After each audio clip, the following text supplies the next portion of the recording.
Good morning, good afternoon, good evening, folks. Michael Zuber, one rental at a time. It is April 5th, and this is your daily financial news.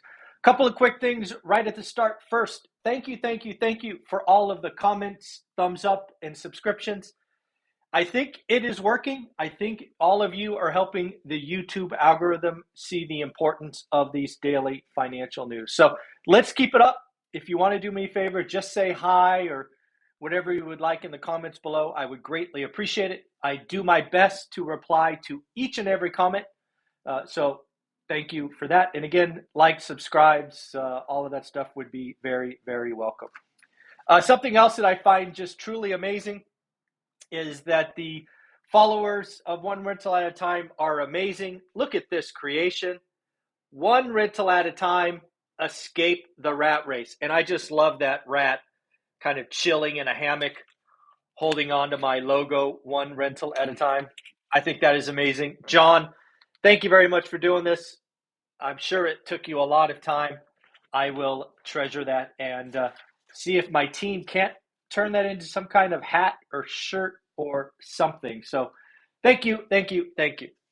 Next up, I am happy to report that my call that the housing slowdown is coming has actually started in more places.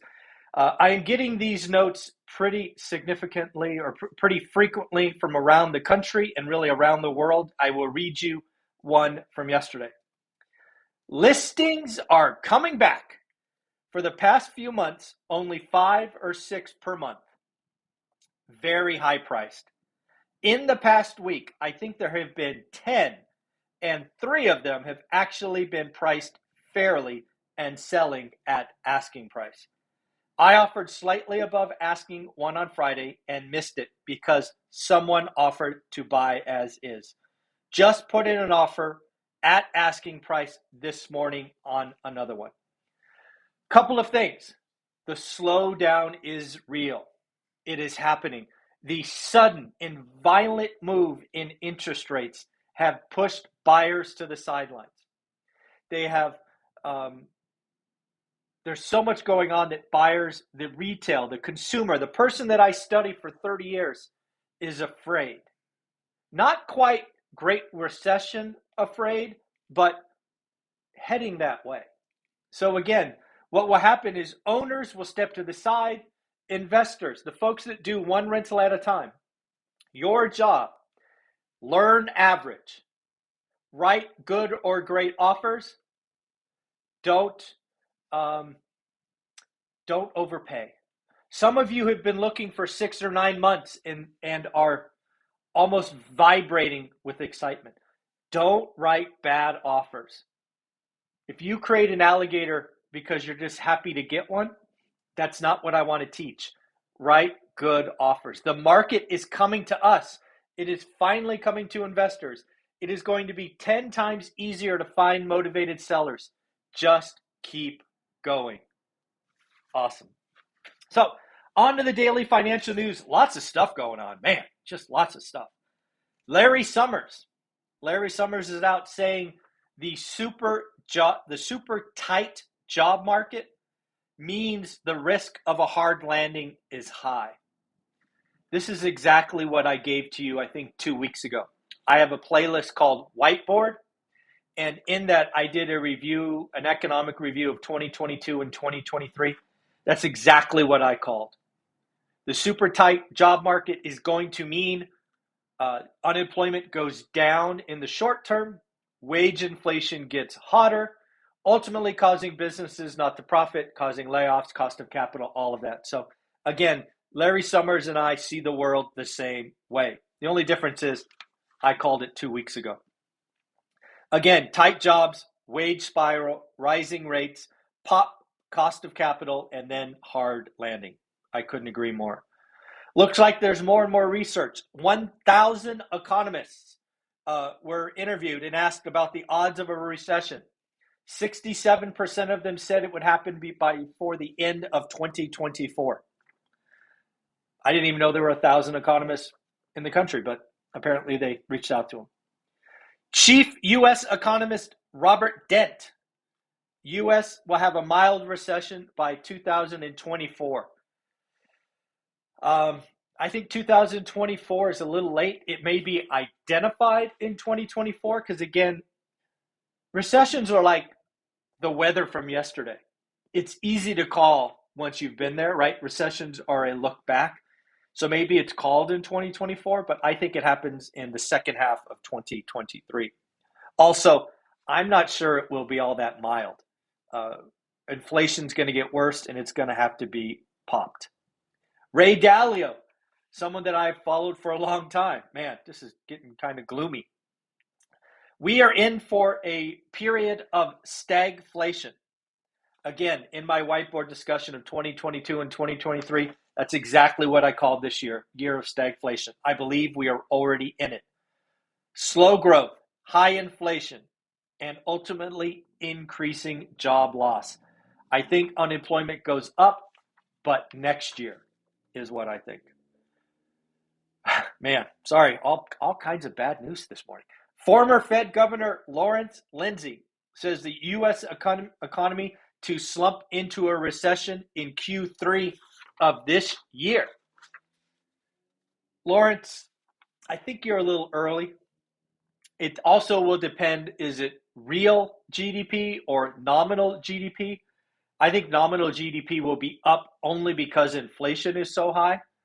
But in real terms, we are already in a recession. I don't remember the exact numbers, but allow me just a little latitude. I believe Q1 GDP will come in at, I don't know, call it 3%, 3.1, in an environment where inflation is above 7. Kind of feels like negative 3% to me, or negative 4% to me. Not good. Interesting math I did yesterday. CPI, right? We talk about cash is trash or cash is an option on future opportunity. Did you know that if CPI or inflation runs at 7.9% for 9 years, your dollar, your savings loses half of its purchasing power? Ouch. Ouch. What the wealthy are doing, however, is they are, like Warren Buffett, like Jamie Dimon, they are taking that 8% risk on cash because they are hoping to get a 25 to 30% discount in the future. This is why I took on 30-year debt. It's why I'm willing to sit on it for several years, because I expect opportunities in 2022 or 2023. It's very interesting right now. BlackRock came out with an interesting headline. Says New World Order. Yes, there's lots of YouTube videos talking about the New World Order. What BlackRock was saying is actually something I totally agree with. Basically, we are entering an environment of high rates. We have left the last 20 years behind of low rates. Risk capital is going to be more expensive. Allocators of capital are going to have to work harder. All of that I agree with. I believe the environment of 2% 30-year money is behind us. Jamie Dimon out saying that he believes the Fed will have to take rates higher than the market expects. Again, in my whiteboard discussion of 2022 and 2023, I said that as well. I believe rates could see 4% by the end of next year, and I haven't seen anybody call that just yet. Google searches for the word stagflation are up 400%. Frankly, I'm shocked they're not up 4,000%. What else do we got? Oh, here's a question for you. What month do you think we hit 5% on the 30-year mortgage? I'm going to pick June. I think we hit it in June. When do you think we hit it? 30-year money, owner occ, 10% down, best credit. Just so you know, the last time we saw 5% was years ago, because the peak in 2018 was 4.94%. We did not see 5% in 2018. So what does an inverted yield curve mean? There are actually two running theses. First, the one that you hear most often, yield curve predicts a recession. We have talked about that on this channel. There's a very interesting counter argument to that. Some people are saying there's an inverted yield curve because Wall Street doesn't believe the Fed has a backbone and they will raise rates and ultimately cut. There are already predictions for the first rate cut in December of next year. I personally don't believe that, as I think the Fed has to break inflation. It's like their number one job, stable prices. But I understand where they are coming from. Goldman Sachs put out a best case, worst case for the S&P 500. If you happen to be invested in the stock market, this is what Goldman Sachs says. And this is for the end of 2022. Best case, S&P 500, 4,700. Worst case, 3,600. What is that? Like a 30% delta? That's quite a swing, best case, worst case. Again, I don't have any skin in the game, but I thought it was an interesting article to read. Again, I like studying history, not because I think it repeats, but I think there are lessons to be learned. The yield curve inverted in 1973. Again, a high commodity, right, oil shock environment as we are in today. The yield curve inverted and the S&P 500 fell 48% as rates went up, PEs were adjusted, earnings, all of these things. It is a very interesting thing. Don't know if you've seen this, I don't know, I guess I'd call it a podcast from Zoltan Pozar. I think that's how you say it. First, I might be aging myself, but wasn't there like a villain called Zoltan in some old sci-fi movie? I think there was. Zoltan. Anyways, Zoltan, he's the global head of short-term interest rates at Credit Suisse, excuse me. He is saying we are currently experiencing Bretton Woods 3, the death of the dollar. We went from the gold standard to kind of in-the-room money to now a commodity-based system. He basically says the U.S. dollar is toast and that China's renminbi is going to take over. I don't believe it, but again, I am open to these ideas. Again, Zoltan Pozar, P-O-Z-S-A-R. Forgive me if I am mispronouncing that. It's not intentional. Next up, MicroStrategies. Like following MicroStrategies. They have bought another $190 million in Bitcoin, 4,167 coins. I find it very interesting. They now own roughly 130,000 coins.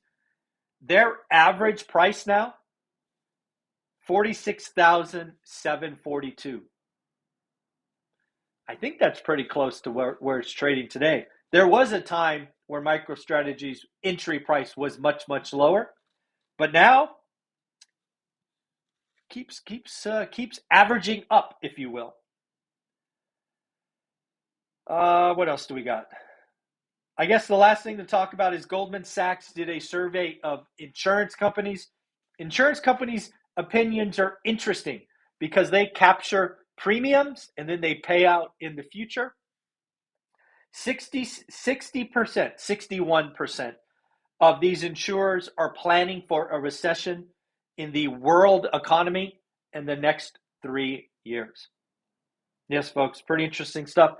Again, I want to thank John for creating this for me. It is awesome. Hopefully you can see that. I just love the rat there chilling, holding up that house. A lot of great stuff, folks. So again, it's Tuesday. We should be talking with Lumberjack Landlord and Omar. Omar was off for a week as he was at a mastermind. So a lot of great discussions today. Like, subscribe, comment, leave a comment below. Say hello for the algorithm. Take care. Bye-bye.